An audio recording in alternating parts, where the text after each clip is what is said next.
Hello बच्चों, let's read this question. The question says mark the correct statement.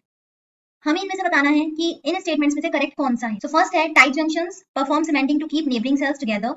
ये neighbouring cells को, आसपास के सेल्स को एक साथ जोड़ते हैं, उनको सीमेंटिंग करते हैं, स्टिक करते हैं। Second, adhering junctions help to stop substances from leaking across the tissue. Adhering junctions जो होते हैं वो किसी भी टिश्यू के अंदर से कोई लीकिंग सब्सटेंस है, कोई चीज लीक कर रही है तो उसको रोकते हैं। Third, gap junctions facilitate the cells to communicate with each other by connecting the cytoplasm of adjoining cells. Gap junctions cells की हेल्प करते हैं सो दैट वो एक दूसरे के साथ कम्युनिकेट कर सके और उन सेल्स को उनके साइटोप्लाज्म के थ्रू कनेक्ट करते हैं। या डी है both A and B. So the key concept is tissues junction.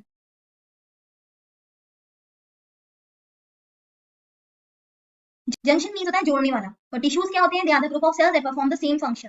So the first option है टाइट जंक्शंस।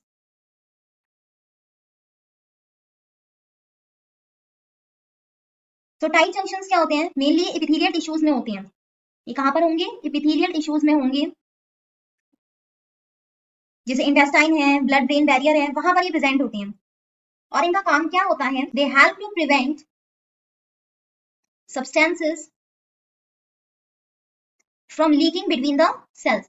कि कोई भी सेल्स के बीच में कोई भी सब्सटेंस है, कोई चीज है, वो लीक ना करे, उस चीज को ये देखते हैं, उसको प्रिवेंट करते हैं। But not cementing the cells. Cells को सीमेंटिंग नहीं कर रहे हैं, उनको स्टिक नहीं कर रहे हैं, बट ये क्या कर रहे हैं कि कोई लीकेज ना हो इसका ध्यान रखते हैं। जैसे हम एक एग्जाम्पल ले सकते हैं, सपोज कोई दो सेल्स हैं, उनमें लिक्विड भरा हुआ है, तो इन दोनों सेल्स से कोई लीकेज ना हो तो यहाँ पर क्या लगा दी? इन दोनों के बीच में एक सील लगा दी, सो दैट कोई भी चीज लीक ना हो। तो टाइट जंक्शंस उस सील की तरह होते हैं जो कि सेल्स में से लीकेज प्रिवेंट करते हैं। सो फर्स्ट ऑप्शन इनकरेक्ट है बिकॉज ये सीमेंटिंग नहीं करते। सेकंड ऑप्शन है एडहेरिंग जंक्शंस।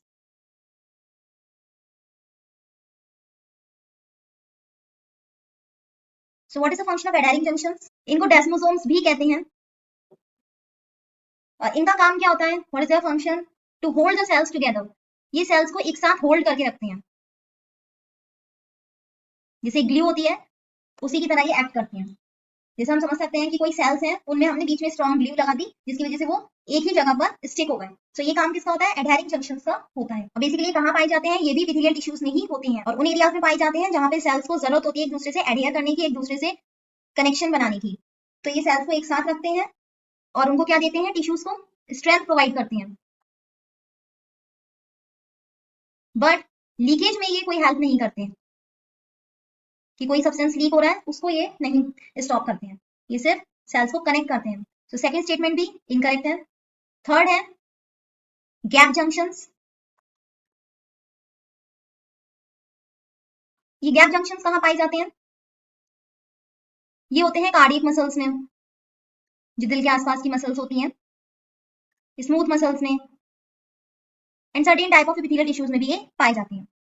इनका काम क्या होता है? ये बिल्कुल ब्रिज की तरह होते हैं। They are like a bridge between cells that allow them to exchange signals and communicate। जैसे एक सेल है, दूसरा सेल है, तो इसके बीच में एक ब्रिज की तरह होंगे सो दैट कोई सिग्नल है या कुछ भी इनको कम्युनिकेट करना है, डायरेक्टली कम्युनिकेट ये कराता है सेल को। Cell to cell direct communication ये पॉसिबल कराते हैं सो दैट वो अपना काम इजिली कर सके। सो स्टेटमेंट थर्ड करेक्ट है। So the final answer is C, gap junctions facilitate the cells to communicate with each other by connecting the cytoplasm of adjoining cells. Hope you understood it well. Best of luck.